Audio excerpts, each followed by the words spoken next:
কাজগুলো ওনাকে দেখতে হবে। তাহলে কষ্ট করলে সফল হওয়া যায়, কিন্তু আল্লাহ বলে তুমি যদি নবীর উম্মত হতে চাও এখানে তোমার কোন হাত নাই।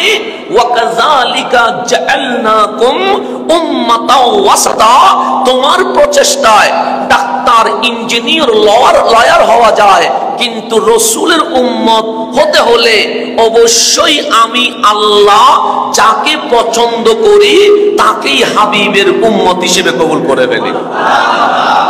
সম্পূর্ণ হেদায়েতের মালিকানা কার কাছে? আল্লাহর কাছে। এখানে আমার আপনার কোন হাত নাই। আল্লাহ ওয়াকাযালিকা, আর এমনি করে জাআলনাকুম, তোমাদেরকে বানিয়েছি উম্মাতাও ওয়াসাতা, আমার হাবিবের উম্মত বানায়া মধ্যমপন্থী করে, আশরাফুল মাখলুকাত তো বানায়াছি সমস্ত নবী রাসূলের উম্মতের মাঝে আমি আল্লাহ তোমাকে সবার সেরা করে দিয়েছি। তাহলে রাসূলের উম্মত হওয়া এটা চারটিখানি কথা নয়। আল্লাহ যাকে কবুল করে সেই হাবিবের কি হতে পারে? উম্মত হতে পারে। তো সেই রাসূল দিয়ে আল্লাহ বলছেন লাকাদ মান্নাল্লাহু আলাল মুমিনিন, আমি মুমিনকে এমন একটা জাত দিয়েছি যিনি রহমতুল লিল আলামিন। তো যিনি নবী দিয়েছেন উনি তো সূর্যও দিয়েছেন, যিনি রাসূল দিয়েছেন উনি তো চাঁদও দিয়েছেন, যিনি আসমান দিয়েছেন তিনি তো রাসূল দিয়েছেন। কিন্তু সূর্য দিয়ে লাকাদ মান্নাল্লাহু বলে নাই, আসমান দিয়ে লাকাদ মান্নাল্লাহু বলে নাই। এত নিয়ামত দিয়েছে কোথাও আল্লাহ দেখায়া দেয় নাই, কিন্তু যেদিন রাসূল দিয়েছে আল্লাহ বলে মুমিন রে আমি আমার হাবিবকে দিয়ে বড় খুশি হয়েছি। তো আমরাও রবিউল আউয়ালে বলছি মালিক তুমি যখন নবী দিয়ে খুশি আমরাও নবী পায়া খুশি হয়ে গেছে। এটার নাম মিলাদুন নবী বলে আর কি, এখানে ঝগড়ার কোনো কিছুই নাই। তো যে রাসূল এসে আমাদেরকে ধন্য করেছেন, যিনি না আসলে কোরআন বলে আমি আসবো না। কোরআন কি আগে ছিল না? কোরআন 1400 বছর আগের কিতাব নত। কোরআন এই জমিনের কোনো বাসিন্দা নয়। কোরআন বলছে কি বলছো তুমি? আরে যখন জমিন আসমান হয় নাই তখনও আমি ছিলাম। কোরআন ছিলে কই? আমি লৌহে মাহফুজে ছিলাম। তো এতদিন আসো নাই কেন? বাবা আদম তো এসেছে, চাইলে তুমিও তো আসতে পারতা। নূহ আলাইহিস সালাম এসেছে, চাইলে তুমিও তো আসতে পারতা। কালিম এসেছে, তাওরাত যদি আসতে পারে তুমিও তো আসতে পারতা। ঈসা রুহুল্লাহ এসেছে, সেখানে ইনজিল চলে এসেছে, তুমিও তো আসতে পারতা। আল্লাহ বলে না না আমার কোরআন আসতে পারবে না। মালিক কেন? ওই কিতাবগুলাকে নেওয়ার জন্য পাহাড় আছে, পর্বত আছে, গাছগাছালি আছে, সমুদ্র রাজি আছে, পাথর আছে, কিন্তু আমার কোরআনকে নেওয়ার মতো আমার জমিনে কিছুই নাই। পাহাড়ের উপর রাখলে পাহাড় তোলা তোলা হয়ে যাবে, গাছের উপর রাখলে গাছ বিলীন হয়ে যাবে, সমুদ্রের উপর রাখলে সমুদ্র অস্তিত্বহীন হয়ে যাবে, পাথরের উপর রাখলে পাথর চূর্ণ বিচ্ছিন্ন হয়ে যাবে। তো লৌহে মাহফুজের কোরআনকে জিজ্ঞেস করেন তুমি যখন আসার মতো কেউ নাই আসলে কেমনে? কোরআন বলছে কাদ জাআকুম মিনাল্লাহি নূরুন ওয়া কিতাবুম মুবিন, যখন মা আমেনার ঘরে তোমার নূরানী নবী চলে এসেছে আমি আর লৌহে মাহফুজে নাই, আমি লৌহে মাহফুজ থেকে তোমার নবীর বক্ষ মোবারকে চলে এসেছে। সেই নবী না আসলে কোরআন বলে আমি আসতে পারছি না। তো কোরআন পেয়ে আমরা খুশি না বেজার? সেই জন্যই তো আল্লাহ বলছেন ইন্না আনজালনাহু ফি লাইলাতিল কদর। হে আমার বান্দা কোরআন পেয়ে সেলিব্রেশন কর, আনন্দ উৎসব কর, ইবাদতে মগ্ন হয়ে যা। লাইলাতুল কদরে লৌহে মাহফুজের কোরআন হাবিবের বক্ষ মোবারকে চলে এসেছে। আর সেই কোরআন বলছে নবী না আসলে আমি আসতে পারছি না। তো কোরআন এসেছে নবীর কারণে। তো রাসূল আসাতে আমরা খুশি না বেজার হব? খুশি। সেই রাসূলের পাক চরণে দরুদ ও সালাম পাঠ করছি, এবং সাথে সাথে জিনাদের কষ্ট পরিশ্রমের বিনিময়ে সাহাবায়ে কেরাম আহলে বাইত রাসূল তাবিঈন তবে তাবিঈন হয়ে আজ পর্যন্ত জিনাদের কষ্টের কারণে আমরা সুন্দর শান্তি ইসলাম পেয়েছি। ওনাদেরকে গভীর শ্রদ্ধার সাথে স্মরণ করছি। আল্লাহ যেন হাদিয়ে জামানের ফয়েজ আমাদের বক্ষের মধ্যে জারি করে দেন। তো আমাদের প্রতি বছরের নিয়ে এটা নতুন নয়, এটা প্রতি বছর চলছে এবং আমি অদম বারবার এসেছি আলহামদুলিল্লাহ। হুজুর মুহাব্বত করেন। তো আজ শানে রেসালাত মাহফিল। কি মাহফিল? শানে রেসালাত। শানের রেসালাত বলতে বুঝে গেছেন আজকে দয়াল নবীর ইজ্জত, সম্মান, আসমত, রিফাত, এক কথায় আমার নবীর শান সম্পর্কে মাহফিল। এখানে 5 জুমা চলবে, মানে প্রতি জুমায় আমরা কি শানে রেসালাত, এক একজন আলেম এক এক বিষয়ে তাকরীর করবেন। তো আমি যেহেতু প্রথম এসেছি, প্রথমের নাম হচ্ছে ভূমিকা। ভূমিকা না দিলে আসল আলোচনা শুরু হবে না। আল্লাহ সেই জন্য কোরআন শুরু করেছেন, নাম দিয়েছেন সূরাতুল ফাতিহা। ফাতিহা মানে ইন্ট্রোডাকশন, ভূমিকা, শুরু কথা। সে তারপরে সূরা বাকারা। বাকারা মানে আলহামদুলিল্লাহ আজকের মাহফিলের যিনি সদরে জলসা, মেহমানে আলা হুজুর আল্লামা শাহ সুফি বিলায়াত হুসাইন আল কাদরি কদমহু আলা আইনি ওয়ারাসি হুজুর উপস্থিত এনেছেন। আমরা সবাই বলি মারহাবা। মাহফিলের সৌন্দর্য রৌনক বৃদ্ধি হয়েছে।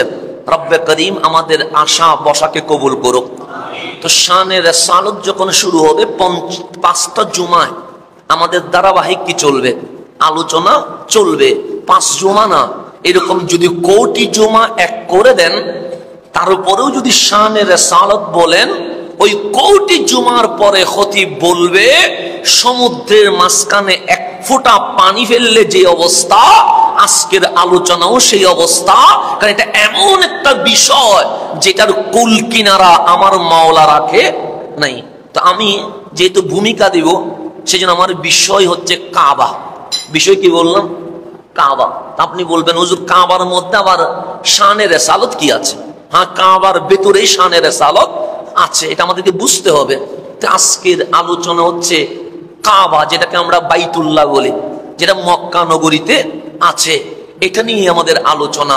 তো আমি ভূমিকা দিলে আলহামদুলিল্লাহ আমাদের হুজুরগণ, সেরে তাজগণ আলোচনার সমাপ্তি ঘটাবে। তো আমি যেহেতু খানায়ে কাবা নিয়ে, বাইতুল্লাহ নিয়ে আলোচনা করব, এখানে শানে রেসালাত কি পাবো, এটা আমাদের বিষয়। সেই জন্য প্রথম থেকে শেষ পর্যন্ত আমি গভীরভাবে মনোযোগ দিব ইনশাআল্লাহ। তো রব্বুল আলামিন কোরআনে বলছে, আল্লাহ নিজেই বলছে, ইন্না আউওয়ালা বাইতিন উদিয়া লিন-নাসি লাল্লাযী বিবাক্কাতা। এই মসজিদ কে বানিয়েছে? তখন হুজুর বলবে হাদিয়ে জামান বৃত্তি দিয়েছেন। এই ঘর কে বানিয়েছে? তখন হুজুর বলবেন আমি বানিয়েছি। ওই বাড়িটা কে বানিয়েছে? মুসল্লি বলবেন আমি বানিয়েছি। তা আল্লাহ ডাক দিয়ে বলছেন, বান্দা এই মসজিদ উনি বানিয়েছেন, এটা আল্লাহর ঘর, ওই বাড়িটা উনি করেছেন, ওই খানেকাটা উনি বানিয়েছেন। তা আল্লাহ কোরআনে বলছে, ইন্না আউওয়ালা বাইতিন উদিয়া লিন-নাসি লাল্লাযী বিবাক্কা। মক্কায় যে খানায়ে কাবা, বাইতুল্লাহ দেখতে পাচ্ছ, এটা প্রথম ঘর কোন বান্দা বানাই নাই, আমি আল্লাহ নিজেই বানিয়ে দিয়েছি। তাহলে পৃথিবীতে সবকিছু মানুষে বানাইছে, ঘর বাড়ির কথা বলছি, আর সবটা আমরা আল্লাহ বানাইছে। মানুষকে আল্লাহ ব্রেন দিয়েছে, সে বিবেক কাটিয়ে 5 তলা 20 তলা 100 তলা তুলতেই আছে। কারণ আল্লাহ বিবেক দিয়েছে, কাজ করো, পরিশ্রম করো, এটা আল্লাহ দিয়েছেন। কিন্তু আল্লাহ বলছেন এই জমিনে তুমি 4 কোণা যে ঘরটা দেখতে পাচ্ছ, যে ঘরে দাঁড়িয়ে তুমি লাব্বাইক আল্লাহুম্মা লাব্বাইক বলছো, এটা কোনো বান্দা বানাই নাই। হ্যাঁ, আমার আদম সংস্কার করেছে, হ্যাঁ আমার ইব্রাহিম সংস্কার করেছে, হ্যাঁ আমার হাবিব এটাকে সংস্কার করেছে। কিন্তু ইন্না আউওয়ালা বাইতিন উদিয়া লিন-নাস, এটা মানব জাতির জন্য মক্কা নগরীতে ঠিক পৃথিবীর মাঝখানে বাইতুল মামুর বরাবর আমি আল্লাহ নিজেই বানিয়ে দিয়েছি। মালিক বানাইছো কেন? মুবারাকান, এটার আশেপাশে বরকত আর বরকত। হুদাল লিল আলামিন, বিশ্ববাসী যদি হেদায়েত পাইতে চায়, আমি আল্লাহ খানায়ে কাবাকে হেদায়েতের কেন্দ্রবিন্দু বানিয়ে দিয়েছে। আল্লাহ আল্লাহর ঘর সম্পর্কে বলছেন, বাইতুল্লাহ বানিয়েছেন কে? আল্লাহ নিজে বলছেন আমি বানাইছি। এটা কোনো মানুষে বানাই নাই। সেই জন্যই আমি যদিও কুলসিতে, যদিও বা আমরা দারুল হুদা দরবার শরীফে, কিন্তু নামাজে যখন দাঁড়িয়ে যাব উত্তর আর দক্ষিণ করা যাবে না। কাবা যেই দিকে, এক কথাই মুসলিম উম্মাকে একসাথে সেই দিকে ফিরে যেতে হবে। কেন? মোবারকান, ফিরলেই বরকত, কাবার দিকে দেখলে বরকত, দাঁড়াইলে বরকত, চেয়ে থাকলে বরকত, দোয়া করলে বরকত। তুমি যাই করবে কাবা কেন্দ্রিক সমস্ত কিছু আমি আল্লাহ ইবাদত করে দিব। এরপর বলেন ফিহি আয়াতুম বাইয়িনাত, এখানে রয়েছে সুস্পষ্ট নিদর্শন। আয়াত মানে নিদর্শন। কার? রহমানের। তো নিদর্শনের নাম কি? সে মাকাম ইব্রাহিম, একটা পাথর আছে নাম তার মাকাম ইব্রাহিম। আমার মালিক বলছে আল্লাহর কুদরত, জালোয়া, নিদর্শন, আয়াত, আসার যদি দেখতে হয় আমি খানায়ে কাবার চত্বরে মাকাম ইব্রাহিম রেখে দিয়েছি। তাহলে কাবার আলোচনা যেখানে, মাকাম ইব্রাহিমের আলোচনা সেখানে। এটা আল্লাহ বলছেন, আমি বলি কোরআন বলছে সূরা আলে ইমরান। তারপর বলছেন ওয়ামান দাখালাহু কানা আমিনান, যে মক্কা নগরীতে ঢুকবে, খানায়ে কাবার হেরেমে প্রবেশ করবে, আমি আল্লাহর ঘোষণা আমেনা, দুনিয়া আখিরাত নিরাপদের মধ্যে চলে গেছে, তার কোনো টেনশন নাই। এটা এক নম্বর আয়াত। বলছে এরকম আয়াত বললে আবার শেষ করতে পারবো না, জাস্ট আপনাদেরকে বোঝানোর জন্য বলছি। দুই নম্বরে আসেন, আল্লাহ কোরআনে সূরা বাকারাতে বলছেন ওয়াইজ জাআলনাল বাইতা, ওয়াইজ জাআলনাল বাইতা, বাইতা মানে বাইতুল্লাহ, আমি আল্লাহ বাইতুল্লাহকে করে দিয়েছি মাসাবাতান, মাসাবাতান মানে মিলন কেন্দ্র, লিন্নাস মানুষের, প্রতিদিন সেখানে মিলন কেন্দ্র চলছে, জলসা চলছে, মাহফিল চলছে, লোকের সমাগম চলছে। তারপর ওয়া আমানান, এবং নিরাপদ ভূমি হিসেবে আমি আল্লাহ খানায়ে কাবাকে প্রতিষ্ঠিত করেছি। এখানে যদি উলামায়ে কেরাম আছেন, মাসাবা আরবি একটা শব্দ অনেক অর্থের প্রকাশ করে এক শব্দে। যেমন বাংলাদেশে আমরা যখন বাংলা কথা বলি, আমি দেখতেছি, আমি লক্ষ্য করছি, আমি দৃষ্টিপাত দিচ্ছি, এরকম আছে না? আছে। এক শব্দের অনেক অর্থ বহন করে কি করে না করে। তো মাসাবার অনেক অর্থ আছে। মাসাবাতান মানে মিলন কেন্দ্র, আবার মাসাবা মানে যেমন আমি আজকে আসলাম, কখনো দেখেন নাই, বিশাল একটা আকর্ষণ আছে, দ্বিতীয়বার দেখলেন আগের আকর্ষণ থেকে কমে গেছে, তৃতীয়বার দেখলেন স্বাভাবিক হয়ে গেছে, প্রতি সপ্তাহে দেখলেন এখন আগের মতো আর টানটা নাই। কিন্তু আল্লাহ খানায়ে কাবা একবার দেখলে আকর্ষণ কমে না, দুইবার দেখলে আকর্ষণ কমে না, তিনবার দেখলে আকর্ষণ কমে না। মাসাবা যত দেখবে বান্দা তত কাবার পাগল হতে থাকবে। সেই জন্য যে মক্কায় যায় নাই উনি দোয়া করেন, আল্লাহ হুজুর একটু দোয়া করেন যেন তওয়াফ করতে পারে। কিন্তু যে একবার গেছে ও বেশি পাগলামি করে। কেন? আকর্ষণ কি হয়ে যায়? বেড়ে যায়। যেমন আপনি আরেকটু গভীরে যান, নবী রাসূলের কাছে যিনি আসেন ওনার নাম রুহুল আমিন জিবরাইল, যাকে আমরা রইসুল মালাইকা বলি, যিনার ডিউটি হচ্ছে ওহী নিয়ে নবী রাসূলের দরবারে আসা। ওনার সিরাত যদি পড়েন, উনি কোন নবী রাসূলের কাছে একবার, কোন নবী রাসূলের কাছে 3 বার, কোন নবী রাসূলের কাছে 10 বার, কোন নবী রাসূলের কাছে 40 বার, সবচেয়ে বেশি যার কাছে আসছে উনি মুসা কালিমুল্লাহ আলাইহিস সালাম, ওনার কাছে 300 বার। আর আমার নবীর দরবারে এসেছেন 24,000 বার। কয় হাজার? এসে কি চলে গেছেন? না। এই যে রমজান গেল আমাদের থেকে, রমজানে কি করে? জিবরিল আমিন নবীর কদমে বসে থাকে। কাজ কি? সে একবার পুরা কোরআন জিবরিল আমিন আমার নবীকে শোনায়, আর আমার রাসূল পুরা কোরআন আরেকবার জিবরিল আমিনকে শোনায় পুরো রমজানে। তার মানে কতটুকু সময় নিচ্ছে?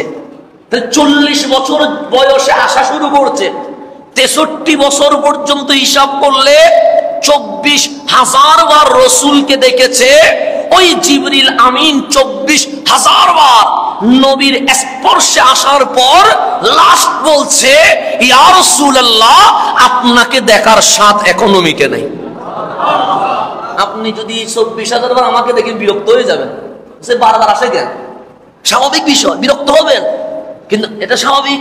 তো 24,000 বার নবীজির সুহবতে বসেছেন, এরপরে বলছেন আপনাকে দেখার স্বাদ এখনো মিটে নাই। যে সৈয়দুনা সিদ্দিক আকবরের কথা বলছেন, উনি রসুলের সেই বাল্যকাল থেকে সাথী, নবুয়তের প্রকাশের পরে ঈমান আনছে তা না, যিনি নবুয়ত প্রকাশের পূর্বেও জীবনে কোনোদিন গুনাহ করে নাই, আমার নবীর উম্মতের মধ্যে উনি সৈয়দুনা সিদ্দিক আকবর। রসুল মাসুম এটা তো অনেক দূরের কথা, যিনি রসুলের সাহেব সঙ্গী হিসেবে ছিলেন কখন থেকে, বাল্যকাল থেকে। ওনার সিরত পড়েন, ওনার জীবনী পড়েন, উনি কালিমা ঘোষণা করার আগেও বিন্দু পরিমাণ কখনো পাপ করেন নাই। ওনার নাম সিদ্দিকে আকবর। রসুল দেখতেন, শুধু রসুল দেখতেন। রসুল দেখতে দেখতে দিন রাত দেখলেন। ইন্তেকালের মুহূর্তে সৈয়দুনা হযরতে আলী কাররামাল্লাহু ওয়াজহাহুকে ডাকলেন, আলী তোমার হাতটা একটু দাও না। সৈয়দুনা আলী হাত দিলেন। সৈয়দুনা সিদ্দিক আকবর হযরতে আলী কাররামাল্লাহু ওয়াজহুর হাত ধরে বলছেন, আমার হাত যদি হুজুর ধরে বলবে এটা হাসানের হাত, কিন্তু আশেক এভাবে বলছে না। আশেক বলছে, আলী এটা তো সেই হাত যেই হাত আমার নবীকে গোসল দিয়েছিল। কথা বলার ধরন, এশকে আনা ধরন দেখেন। একটা আশেক এক জিনিস, সুফিয়ত তাসাউফ এক জিনিস, আলেম আরেক জিনিস। এটা যিনি বুঝতে হবে। সৈয়দুনা সিদ্দিক হাত ধরে বলছেন, আলী রে এটা তো ওই হাত যে হাত আমার কামলিওয়ালারে গোসল দিয়েছিল। এটা তো ওই হাত যে হাত আমার রসুলের কাফন পরিয়েছিল। এটা তো ওই হাত যে হাত আমার রসুলের কাফনের মধ্যে খুশবু দিয়েছিল, আতর দিয়েছিল। এটা তো ওই হাত যে হাত আমার রসুলকে রওজা মোবারকে নামিয়েছিল। আলীরে আমি আর বেশি দিন হয়তো থাকবো না, আমার গোসল আমার কাফন অন্য কেউ যেন না করায়, আমার ছেলে আব্দুল্লাহ যেন না করায়, আমার পরিবার যেন না করায়। গোসলটা ওই হাত দিয়ে করাইয়া দিও যেই হাত কামলিওয়ালাদের গোসল দিয়েছিল। আলী ওসিয়ত রাখতে হয়। কি রাখতে হয়? ওসিয়ত। আমি বিদায় নিব, দেখো আমার এই চোখ রসুলকে দেখেছে। সৈয়দুনা আলী বলে সবচেয়ে বেশি দেখেছে, কিন্তু আলী রে আমি নবী দেখার স্বাদ মিটাইতে পারি নাই। আমি মারা যাওয়া মাত্রই জানাজা শেষ করে দেরি করো না, কামলিওয়ালার রওজার সামনে খাটিয়াটা বিছাইয়া দিও। রসুলকে বলিও আবু বকর নবী দেখার স্বাদ মিটাইতে পারে নাই, আপনার পাশে চেহারার দুই চোখ দিয়ে কিয়ামত পর্যন্ত আবু বকর নবী দেখতে চায়। এইটার নাম হচ্ছে মাসাবা। মাসাবা মানে আকর্ষণ। এমন আকর্ষণ, চোখ শুধু ওনাকেই দেখতে চায়, ওনার বাইরে আর কিছু দেখতে চায়। আল্লাহ বলছেন, ওয়া ইজ জাআলনাল বাইতা মাসাবাতান লিন্নাস, আমি মানুষের জন্য আকর্ষণীয় বানিয়েছি। সেই জন্য আপনি একটু গভীর ভাবে খেয়াল করবেন, যখন আমরা শিক্ষা সফর আনন্দ ভ্রমণ করি, কি করি না করি? কোথায় যাব? কক্সবাজার, কি আছে? সমুদ্র আছে। কোথায় যাব? পার্বত্য অঞ্চলে, কি আছে? সবুজ শ্যামল পাহাড় আছে। কোথায় যাব? সিলেটে, কি আছে? জাফলং এর সেই সুন্দর পানি বহমান আছে। যাব কোথায়? চা বাগানে, কি আছে? সৌন্দর্য আছে। আপনি বলবেন আমি নেপালে যাব, কি আছে? হিমালয় আছে। আমি মিশরে যাব, কি আছে? পিরামিড আছে। তাহলে প্রত্যেক জায়গায় যাওয়ার পিছনে মানুষ সৌন্দর্য দেখতে চায়। আমি ইন্ডিয়ায় যাব, কি আছে? তাজমহল আছে। সৌন্দর্যের প্রেমিক। কিন্তু মক্কা নামক জায়গায় মালিক কোন সমুদ্র রাখে নাই। মক্কা নামক জায়গায় মালিক পার্বত্যের মতো সবুজ শ্যামল কোন পাহাড় রাখে নাই। মক্কা নামক জায়গায় মালিক সৌন্দর্যের মতো কোন চা বাগান বা জাফলং এর মতো দৃশ্য রাখে নাই। মক্কা নামক জায়গায় মালিক কোন পিরামিড রাখে নাই। মক্কা নামক জায়গায় মালিক হিমালয়ের মতো পাহাড় রাখে নাই। মরুভূমি আর মরুভূমি, পানির অভাব, গরমের মধ্যে শোয়া যায় না, শীতের মধ্যে ঠান্ডা সহ্য করা যায় না। তো মালিক মক্কায় যদি সমুদ্র রাখতা, দেখতে যেতাম, পাহাড় রাখতা সবুজ শ্যামল, একটু এনজয় করতাম। আল্লাহ বলে মক্কায় আমার বান্দা আসবে কক্সবাজারের সৌন্দর্য দেখার জন্য নয়, পার্বত্যের সবুজ শ্যামল দৃশ্য দেখার জন্য নয়, জাফলংয়ের ফিলিংস নেওয়ার জন্য নয়। আমার বান্দা মক্কায় আসবে একমাত্র খানায়ে কাবা দেখার জন্য। সেজন্য আল্লাহ মক্কায় কিছুই রাখে না। আপনি হিসাব করে দেখেন না, যেখানে কাবা আছে সেখানেই তো সবুজ শ্যামল পাহাড় থাকা দরকার ছিল। যেখানে কাবা আছে সেখানেই তো নীলনদটা ফিট করা দরকার ছিল। যেখানে কাবা আছে সেখানেই তো জাফলংয়ের মতো সুন্দর পানি পাথরের উপর চলে যাবে, সে রাখার দরকার ছিল। আল্লাহ বলে না, কিছুই রাখবো না। কেন? যেন বান্দার মনে এটা না আসে আমি সমুদ্রের ফিলিংস নিতে এসেছি, আমি পার্বত্যের মতো সবুজ শ্যামলের দৃশ্য দেখতে এসেছি। বান্দা যখন মক্কার এয়ারপোর্টে নামবে তখন বান্দার মন বলবে দুনিয়া দেখতে আসি নাই, মাওলার ঘরটা দেখতে এসেছে। এটার নাম মাসাবাতান লিন্নাস। আমি একমাত্র আকর্ষণীয় বানাইছি আমার খানাই কাবাকে, এখানে অন্য কোন মাকসাদ আমি রাখি নাই। তার উপর বলছেন ওয়াত্তাখিজু মিন মাকামি ইব্রাহিমা মুসাল্লা। হে আমার বান্দা, যে মাকামে ইব্রাহিম দেখতে পাচ্ছ এটাকে সাধারণ কোনো পাথর মনে করিও না, এটাকে তোমরা মুসাল্লা নামাজের স্থান হিসেবেই গ্রহণ করতে হবে। তাহলে আমি আয়াত বললাম কয়টা? দুইটা। যেখানে কাবার কথা সেখানে মাকামে ইব্রাহিমের কথা আছে না নাই? আলে ইমরানও আছে, সূরা বাকারায়ও আছে। এরপর আমার মূল কথা, মাকাম ইব্রাহিম নিয়ে এত কথা কেন আসছে? মাকাম মানে দাঁড়ানো স্থান, ইব্রাহিম মানে ইব্রাহিম আলাইহিস সালামের দাঁড়ানোর স্থান, মানে যেটাতে দাঁড়িয়ে সৈয়দুনা ইব্রাহিম আলাইহিস সালাম খানাই কাবার সংস্কার করেছে, এটাকে মাকামে ইব্রাহিম বলে। কথা ঠিক না? এটা নিয়ে কোনো মারামারি আছে? কোরআন বলছে এটা আয়াতে বাইয়িনাত, সুস্পষ্ট নিদর্শন। এটা মুসাল্লা, এটা হচ্ছে জায়নামাজ, নামাজের স্থান। সেজন্য যারা তাওয়াফ করে, তাওয়াফ শেষ করে মাকাম ইব্রাহিমের পিছনে এসে মাকাম ইব্রাহিমকে সামনে নিয়ে হাজিগণ 2 রাকাত নামাজ আদায় করে। করে কি করে না? করে। এখন আসেন সামনের দিকে যাই, একটু গভীরভাবে খেয়াল করবেন, একটু গভীরভাবে খেয়াল করবেন। তাহলে মাকামে ইব্রাহিম একটা কিসের নাম? পাথরের নাম। কয়টা পাথর? একটা। ইব্রাহিম আলাইহিস সালাম যখন ইরাকে ছিলেন তখন কি উনি পাথরের উপর পা রাখেন নাই? রাখছেন। ওই পাথরগুলো কি এখন আছে? নাই। উনি যখন ফিলিস্তিনে ছিলেন তখন কি উনি পাথরের উপর পা রাখেন নাই? রাখছেন। ওই পাথরগুলো কি এখন আছে? নাই। উনি যে ইরাক থেকে মক্কায় আসছে হাজারো পাথরের উপর পা রাখছে, একটা পাথরও কি এখন জমিনে আছে? নাই। কিন্তু একটা পাথর রয়ে গেছে, নাম তার মাকামে ইব্রাহিম। এটা নিয়েছিলেন কেন? উনি বললেন মালিক আমি একটা পাথর নিতে চাই। আল্লাহ বলেন হ্যাঁ, কেন নিবেন? উপরে উঠতে হবে, নিচেও নামতে হবে। তো নিচের কাজ আমি আর আমার ইসমাইল সেরে নিব, উপরের কাজ আমি উপরে উঠবো ইসমাইল সহযোগী হিসেবে, পানি সিমেন্ট ইট যা লাগে দিবে, আর আমি ইব্রাহিম ইঞ্জিনিয়ার হিসেবে উপরের কাজগুলো সম্পন্ন করব। তা আল্লাহ বলেন একবার উপরে নামবেন, একবার নিচে নামবেন। এত কাহিনী করার দরকার নাই। পাথরের ভেতরে আমি লিফটের শক্তি দিয়ে দিয়েছি। যখন উপরে পাথর উপরে উঠবে, যখন নিচে নামার দরকার পাথর অটোমেটিক নিচে নেমে যাবে। এখন আসেন, বাংলাদেশের পাথর কি নরম না শক্ত? শক্ত। তাহলে আরবের পাথর এর চেয়ে বেশি শক্ত হবে। কারণ যারা আরবে আছেন তারা জানেন আমাদের পাহাড়গুলো মাটির, কেটে ফেলা যায়।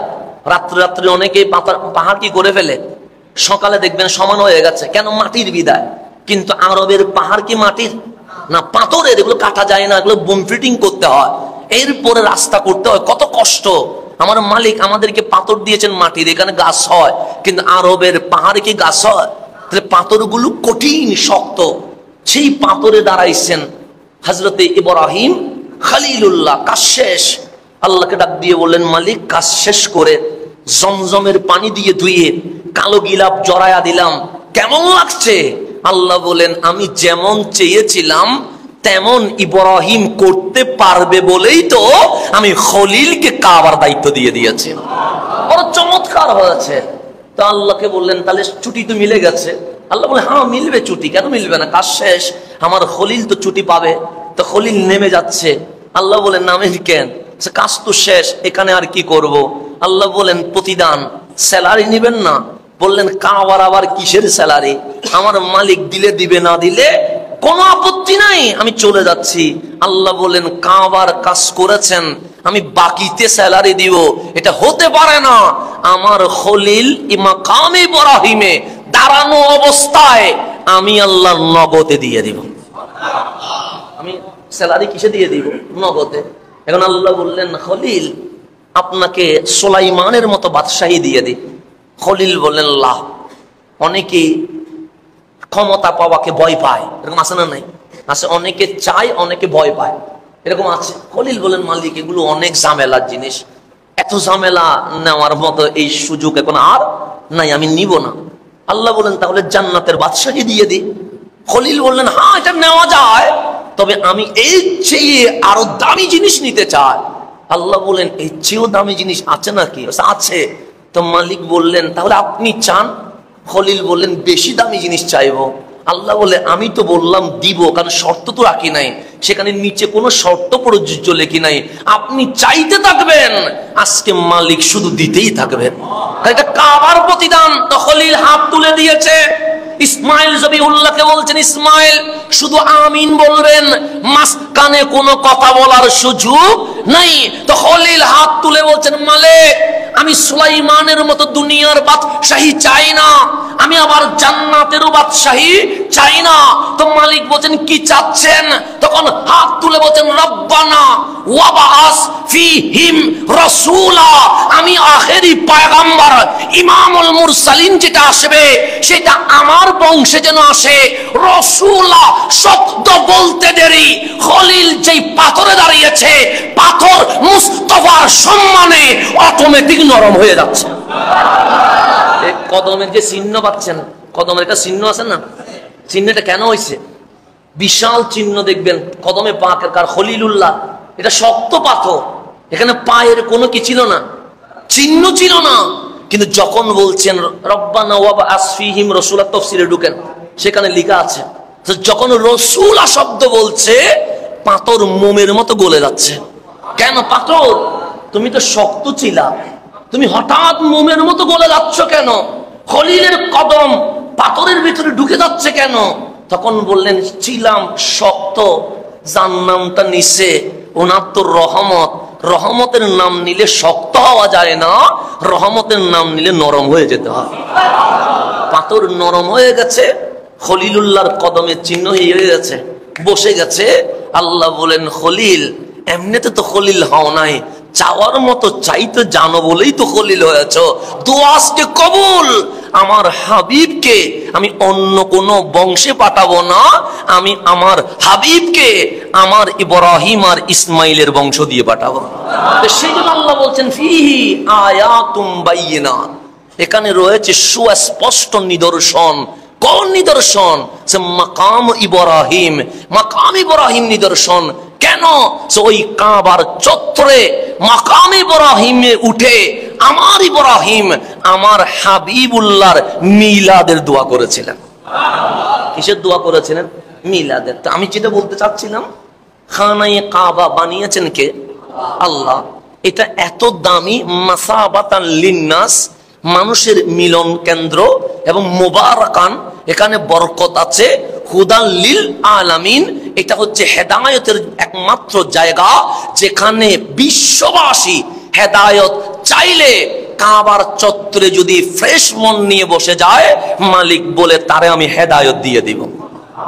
এখন খানায়ে কাবা প্রথম ঘর, এই ঘরের আগে কোন ঘর হয় নাই। সেজন্য আমার রাসূল হাদিসে বলেছেন, প্রথম ঘর বাইতুল্লাহ খানায়ে কাবা। ঠিক এর 40 বছর পর যে ঘরটা বানানো হয়েছে, এই ঘরের নাম মসজিদে আকসা। এটা হাদিসে পাকের মধ্যে আছে। এগুলা নিয়ে অনেক বিশদ আলোচনা, সেদিকে ঢুকলে আমি মূল আলোচনায় যেতে পারবো না। তো এখন আসেন মূল কথা, খানায়ে কাবা দামি না অদামি? দামি। সেজন্য আল্লাহ বলেন, ফালিয়াবুদু, তারা যেন ইবাদত করে। তারা কারা? আমরা আর কি। তো কার ইবাদত করব? রব্বা হাযাল বাইত, এই ঘরের রব। দেখেন হাযাল বাইত, আল্লাহ নিজেকে যখন সিফত দিচ্ছেন, গুণে গুণান্বিত করছেন, তখন আমার নাম রব্বা হাসান এটা বলে নাই, রব্বা নাস এটা বলে নাই, রব্বা হাযাল বাইত, এই ঘরের রবের ইবাদত করো। তার মানে আল্লাহ খানায়ে কাবার অংশীদারিত্ব কাউরে বানাই নাই, আল্লাহ নিজেই এটার পুরাটাই নিয়ে নিয়েছেন। তাহলে খানায়ে কাবা দামি, এতে কোনো সন্দেহ আছে? তা আমি এই আলোচনাগুলো কেন করছি? যে ক্বাল আল ইমাম আল হাসান বসরি, হাসান বসরির নাম তো শুনেছেন। উনি কে? উনি একজন তাবি। কেমন দামি? যাকে হযরতে আলী কাররামাল্লাহু ওয়াজহা সরাসরি পড়িয়েছেন। উনি দলিল, কিছু মানুষ হচ্ছে দলিল, হুজ্জা, যাদের নাম বললেই আর কেউ মারামারি করে না। কিছু মানুষ আছে যাদেরকে নিয়ে কেউ মারামারি করে না। যখন বলবো ইবনে হাজার আসকালানি, আর কেউ মারামারি করবে না। জালালউদ্দিন সুয়ুতি, আর কেউ মারামারি করবে না। ইমাম বুখারী, আর কেউ মারামারি করবে না। ইমাম মুসলিম, আর কেউ মারামারি। উনাদের আগেও যিনি ইমাম, উনি হাসান আল বসরি। এত দামি, যার কথা রেফারেন্স, যার কথা দলিল। তো কলা উনি বলছেন, আমি বলি না, কলা উনি বলছেন। কি বলছেন?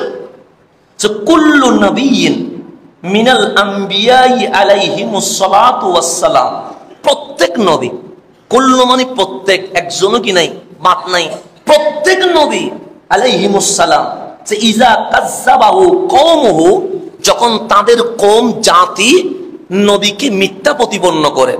প্রত্যেক কওম তাদের নবীকে কষ্ট দেয় না? দিছে। আমার নবীকেও তো আমরা কষ্ট দিছি। মক্কা শরীফের মধ্যে এমন কোন দিন গেছে যে আমার নবীর উপর কষ্ট দেওয়া হয় নাই? হইছে। প্রত্যেক নবীকে তার কওম মিথ্যা প্রতিপন্ন করেছে। এমন কোন রসুল নাই যে রসুলের উপর কওম কি করে নাই, অ্যাটাক করে নাই। সব রসুলের উপর অ্যাটাক করেছে।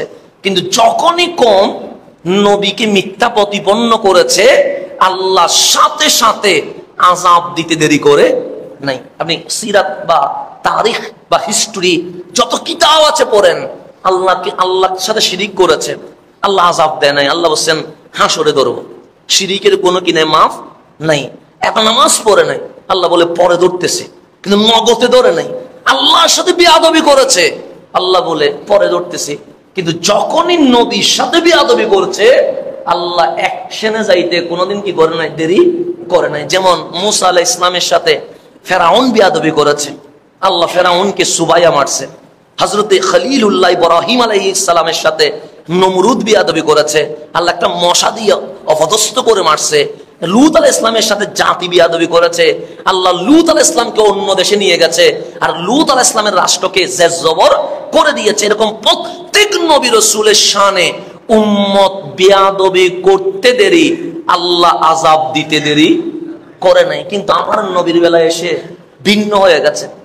আবু জেহেল নবীরে পাগল বলে, আল্লাহ আযাব দিচ্ছে না। উতবা সাইবা আমার নবীর গায়ের উপর উটের বুড়ি তুলে দিয়েছে, রসুলের উঠতে কষ্ট হচ্ছে, আল্লাহ আযাব দিচ্ছে না। তায়েফের মধ্যে পাথর মেরে রক্তে লাল করে দিয়েছে, আল্লাহ আযাব দিচ্ছে না। আবু লাহাব মারতে তেড়ে চলে গেছে, আল্লাহ আযাব দিচ্ছে না। বাচ্চারা নবীর পিছনে পিছনে পাগল পাগল বলে আমার নবীরে উস্কানোর চেষ্টা করছে, আল্লাহ আযাব দিচ্ছে না। আমার নবীর সামনে সাহাবায়ে কেরামের গলা কেটে ফেলছে, আল্লাহ আযাব দিচ্ছে না। তখন আবু জেহেল, আবু লাহাব, ওরা তার জ্ঞানী তো ছিল। জ্ঞানী এক জিনিস, আদব আরেক জিনিস। জ্ঞানী এক জিনিস, আদব আরেক জিনিস। তো জ্ঞানী হলে শুধু তাই হয় না। যেমন দেখবেন বৃদ্ধাশ্রমে গিয়ে দেখবেন অনেক বড় বড় জ্ঞানীর মা বাবা বৃদ্ধাশ্রমে আছে, আছে না? আছে। কেন? জ্ঞান আছে কিন্তু মানুষ হতে পারে না। আবার অনেক রিকশাওয়ালা অল্প কামায় কিন্তু মায়ের কদম ধরে বসে আছে, জ্ঞানী হতে পারে নাই কিন্তু মানুষ হয়েছে। এরকম হয় কি হয় না? হয়। তা আবু জেহেল, আবু লাহাব জ্ঞানী ছিলেন। তো ওনারা বলতেন আমরা তো তাওরাত ইনজিল সম্পর্কে ইহুদি খ্রিস্টান থেকে কিছু জেনেছি, নবী রাসূলের শানে উম্মত বিয়াদবি করলে আযাব আসে। আপনি নাকি ইমামুল আম্বিয়া, আপনি নাকি সৈয়দুল মুরসালিন, কই পাথর মারলাম আযাব তো আসে না, উটের বুড়ি তুলে দিলাম আযাব তো আসে না, ধাক্কা দিলাম আযাব তো আসে না, আপনার পাওয়ার কি কম নাকি? কে বলছে? আবু জেহেল, আবুল আব্বারে আমার রাসূল রে। আল্লাহ ডাক দিয়ে বললেন হাবিব, ওরা কি বলে? ওরা বলতে চায় উম্মত আগের কার নবী রাসূলের সাথে বিয়াদবি করেছে, আল্লাহর সাথে সাথে অ্যাকশনে গিয়েছে, কিন্তু আমার উম্মত আমার সাথে বিয়াদবি করছে, আল্লাহ তো আযাব দিচ্ছে না। তো তারা মনে করছে আমি মুসা ইব্রাহিম আলাইহিমুস সালাম ওনাদের থেকে নিচে মনে হয়। তো আল্লাহ বলেন হাবিব, আমি যখন আযাব দিয়েছি কালিমকে দূরে সরিয়ে দিয়েছি, আমি যখন আযাব দিয়েছি ইব্রাহিমকে মক্কায় নিয়ে এসেছি, আমি যখন আযাব দিয়েছি লূতকে অন্য জায়গায় ট্রান্সফার করে দিয়েছি। আল্লাহ বলে মা কান আল্লাহু লিয়ুআযিবাহুম ওয়া আনতা ফীহিম। হাবিব আযাব দেই কেমনে? আবু জাহেলের উপর আমি নারাজ, আবু লাহাবের উপর আমি নারাজ, উতবা সাইবার উপর আমি নারাজ, যারা বিয়াদবি করেছে। আমার কাহ্হারিয়াত যুল জালালিয়াত উঠে গেছে, কিন্তু আযাব দিতে পারছি না। কেন? আমি আযাব দিব কেমনে? ওয়া আনতা ফীহিম, আপনি নবী তো তাদের মাঝে, সরাবো কোথায়? আপনি তো রহমাতুল লিল আলামিন, আমার জগৎ যতটুকু আপনি নবীর রহমত তো ততটুকু হয়ে আছে। আপনাকে সরানোর মতো কোনো সুযোগ। আমি রব্বুল আলামিন হলে আপনি তো রহমাতুল লিল আলামিন। মা কান আল্লাহু লিয়ুআযিবাহুম, আমি তাদেরকে আযাব দিব কেমনে? মালিক ওদের কোয়ালিটি বলছে না না, ওয়া আনতা ফীহিম, আপনি আছেন বলে দিতে পারি না। কারণ আযাব দিতে চাইলে তো আপনি কাঁদেন, আযাব দিতে চাইলে তো আপনি উম্মতি উম্মতি চিল্লান, আযাব দিতে চাইলে তো আপনি সিজদায় পড়ে যান, আযাব দিতে চাইলেই তো আপনি হাত তুলে বলেন বুঝে নাই বলেই তো করছে, কেন তুমি আযাব দিবা? হাবিব আপনার কারণে আযাব দিতে পারি নাই, না হলে অনেক আগে জের জবর করে দিতাম। ওই নবী এখনো পর্যন্ত রওজায়ে আতহারে উম্মতি উম্মতি চিল্লাই বলে আপনি আমি দুনিয়াতে বাঁচতে পারি। আজকে ফতোয়া তো অনেক দূরে, আপনি রবিউল আউয়ালের মিলাদুন নবীর ফতোয়া অনেক দূরে। আর আপনি বেঁচে আছেন কার সদকায়? সেটা কোরআন খোলেন। আপনি বেঁচে আছেন কার সদকায়? আপনি চোখে দেখছেন কার নিয়ামত? আপনি যে খাচ্ছেন বসছেন নিয়ামত কার? আল্লাহ বলছে ওয়া আনতা ফীহিম। হাবিব আপনি এখনো কাঁদছেন রওজায়ে আতহারে, সেই জন্য আমি আযাব দিতে পারি নাই, না হলে এগুলার আমি অনেক আগেই ফিনিশ করে ফেলতাম। তাই আমার নবীর কারণে আমি বেঁচে আছি, সেই জন্য আমি একটা কথা বলেছিলাম, আমি নবীর কারণে খাই। অনেকে এটাকে নিয়ে আবার অন্যদিকে নিয়ে যাচ্ছে। আরে দুনিয়াতে আপনিও বেঁচে আছেন আমার নবীর কারণে, এখানে অস্বীকার করার কোনো সুযোগ নাই, এটাকে আপনি বাদ দিতেই পারবেন না। ওয়া আনতা ফীহিম, আপনি আছেন। তো এখন আসেন, প্রত্যেক নবীর উপর উম্মত কি করেছে? আক্রমণ করেছে।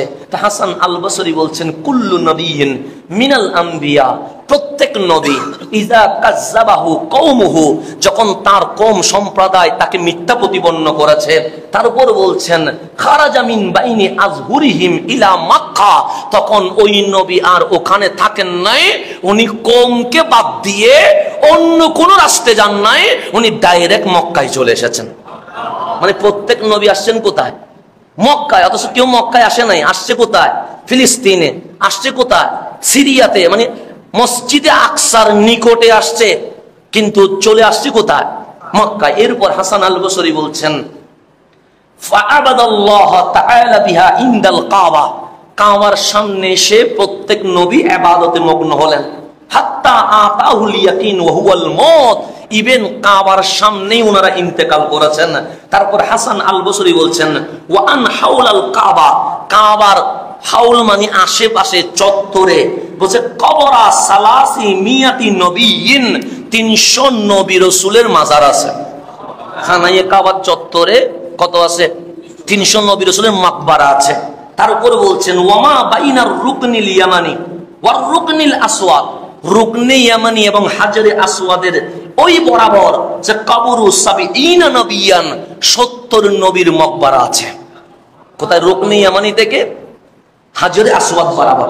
এরপর বলছে কবরু ইসমাঈল ওয়া উম্মিহি হাজারা আলাইহিমুস সালাম ফিল হিজরে তাহতাল মিজাব, হযরত ইসমাঈল জবিহুল্লাহ ওনার আম্মা জানের মাকবারা মিজাবের নিচে আছে।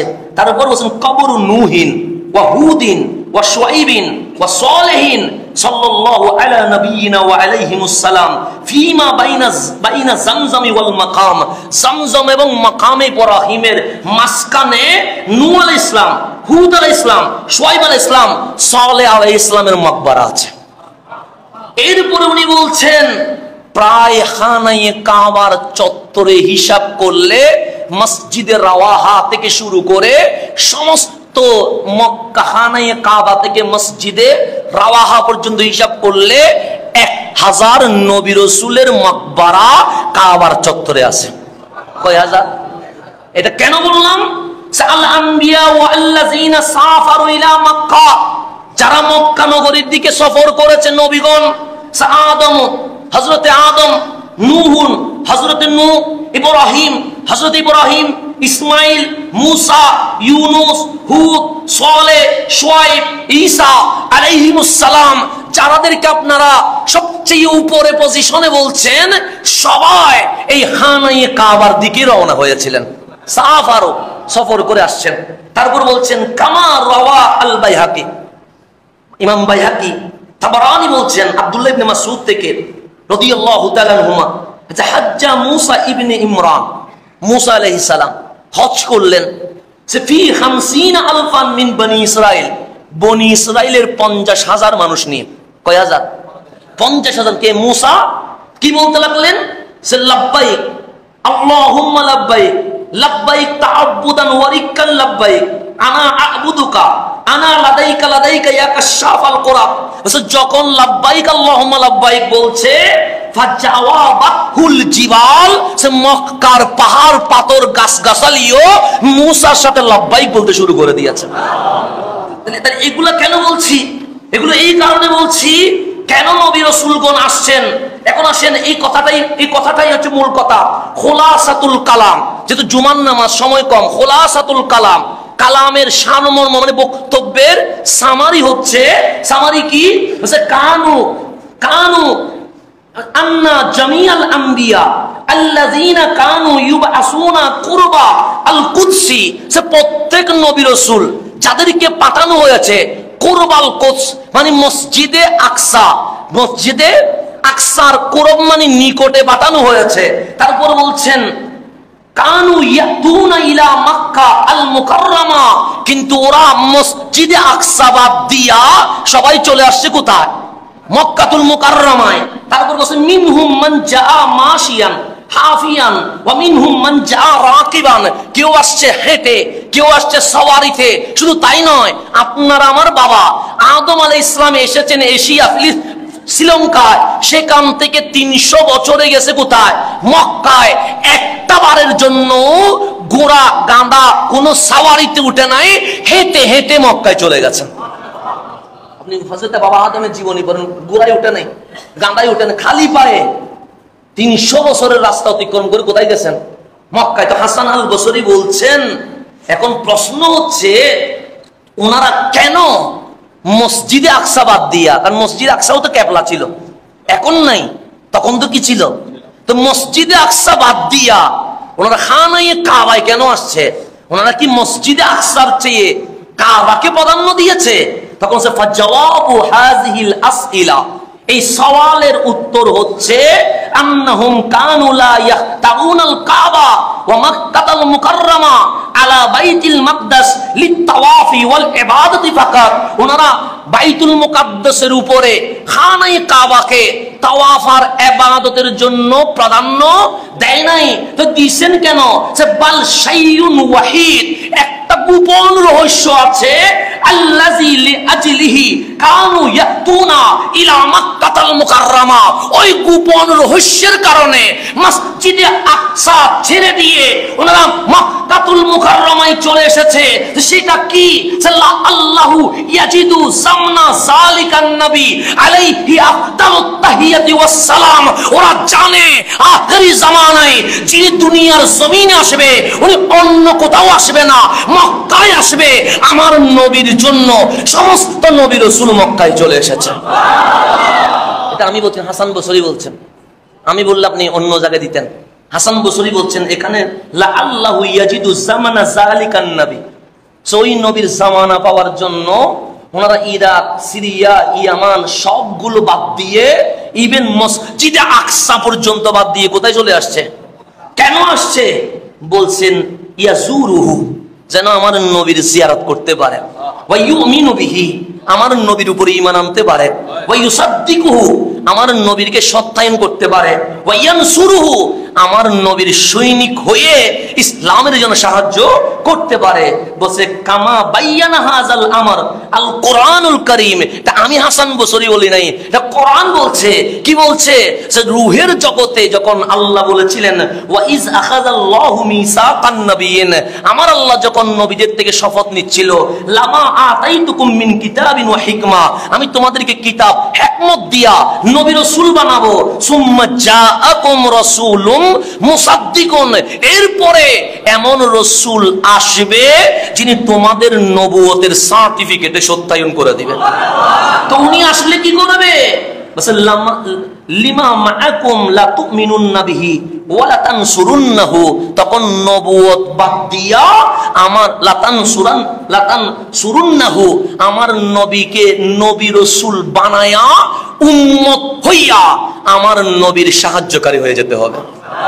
এই আয়াত যখন রূহের জগতে শুনেছে, দুনিয়ায় এসে ওই নবীর সন্ধান করতে করতে জেনে গেছেন নবী আসবে কাবায়। সেজন্য প্রত্যেক নবী রাসূল তাদের ঘরবাড়ি ছেড়ে দিয়ে মক্কাতুল মুকাররমায় চলে এসেছেন। এই শানের রিসালাত যদি আপনি বুঝতে চান, শানের রিসালাত যদি বুঝতে চান, আমার নবীর শানের রিসালাত সিদ্দিক আকবর থেকে শুরু হয় নাই। আমার নবীর শানের রিসালাত ফারুক আযম থেকে শুরু হয় নাই। আমার নবীর শানের রিসালাত উসমান যুন নুরাইন থেকে শুরু হয় নাই। আমার নবীর শানের রিসালাত মাওলা আলী থেকে শুরু হয় নাই। আমার নবীর শানের রিসালাত বদর, উহুদ, হুনাইন, খন্দক থেকে শুরু হয় নাই। আমার নবীর শানের রিসালাত কারবালা থেকে শুরু হয় নাই। আমার নবীর শানের রিসালাত আলমে আরওয়া থেকে শুরু হয়ে বাবা আদম থেকে ঈসা আলাইহিমুস সালাম প্রত্যেক নবী রাসূল শানের রিসালাতের বাস্তব উদাহরণ দুনিয়ার জমিনে পেশ করে দিয়েছেন। দুনিয়ার জমিনে পেশ করে। এখন সেই জন্যই আল্লাহ কোরআনে বলছেন তোমরা কাবার দিকে তো আসো। কিসের দিকে? কথা আমার শেষ। কাবার দিকে তো আসো, কিন্তু এই কাবা দামি, এই হাজরে আসওয়াদ দামি, এই মাকাম ইব্রাহিম দামি, এই আরাফা দামি, এই মিনা, মুজদালিফা, সাফা, মারওয়া দামি, কিন্তু কখনো বলবা না কাবার কারণে মক্কা দামি। কখনো বলবা না আরাফার কারণে মক্কা দামি। কখনো বলবা না মিনা, মুজদালিফার কারণে মক্কা দামি। মালিক কি বলবো? আল্লাহ বলে কাবা তো আগেও ছিল, মিনা তো আগেও ছিল, মুজদালিফা তো আগেও ছিল, আরাফা তো আগেও ছিল, কিন্তু আমি আল্লাহ বলছেন লা উকসিমু বিহাযাল বালা, এতদিন পর্যন্ত এই মক্কা নগরীর কসম আমি করিও নাই। কেন? কাবা কি ছিল না? ছিল তো। আরাফা কি ছিল না? ছিল তো। জমজম কি ছিল না? ছিল তো। কিন্তু আজকে আমি মক্কার কসম করছি। মালিক কেন? আল্লাহ বলছেন ওয়া আনতা হিল্লুম বিহাযাল বালাদ, হাবিব আজকে তো আপনার কদম মক্কার জমিনের সাথে লেগে গেছে। আপনার কদমের কারণে মক্কা কি হয়েছে? দামি হয়েছে। কাবা কাবা হয়েছে। বাইতুল্লাহ বাইতুল্লাহ হয়েছে। তাহলে আজকে আপনাকে বিশ্বাস স্থাপন করতে হবে। আমি নিজ থেকে কিছু বলি নাই, আমি হাসান আল বসরির রিসালা থেকে বলছি। আপনাকে আমি হিসাবও দিয়ে দিয়েছি। শুধু তাই নয়, মুসা আলাইহিস সালাম যখন চলে যাচ্ছে, আল্লাহ বলেন কালিম ফেরাউনকে দাওয়াত দিতে হবে, যান। তখন বললেন আল্লাহ মক্কা ছেড়ে চলে যাব। হ্যাঁ। তখন মুসা কালিম বলেন এটা তোমার হাবিবের শহর না? হ্যাঁ শহর তো ফেরাউনরে দাওয়াত দিতে হবে না? তাও তো দেওয়া লাগবে। তখন হযরত কালিম শুআয়ব আলাইহিস সালামের হাত ধরে বলছেন শুআয়ব আমি তো চলে যাচ্ছি, মক্কা যেন খালি না হয়, আমি তোমার রেখে গেলাম, যেন হাবিবুল্লাহ এসে মুসার একজন প্রতিনিধিকে যেন পেয়ে যায়। এইভাবে করে প্রত্যেক নবী রাসূল যাওয়ার সময় নিজের একজন প্রতিনিধি রেখে গেছেন। তাহলে কাবা গিরে যত ইতিহাস, সমস্ত ইতিহাস যদি পড়ে দেখেন, এখানেই আছে শানের রিসালাত। এখানে আছে কি? শানের রিসালাত। আজকে আমার হুজুর যে শানের রিসালাত দিয়েছেন, এটা হুজুরের মাহফিল নয়, এটা নবী রাসূলের শুরু হওয়া মাহফিলকে আবার নতুন রূপে বাস্তবায়িত করেছেন। আল্লাহ তাবারক ওয়া তাআলা চমৎকার একটা মাহফিলে বসার আশার তৌফিক দিয়েছেন।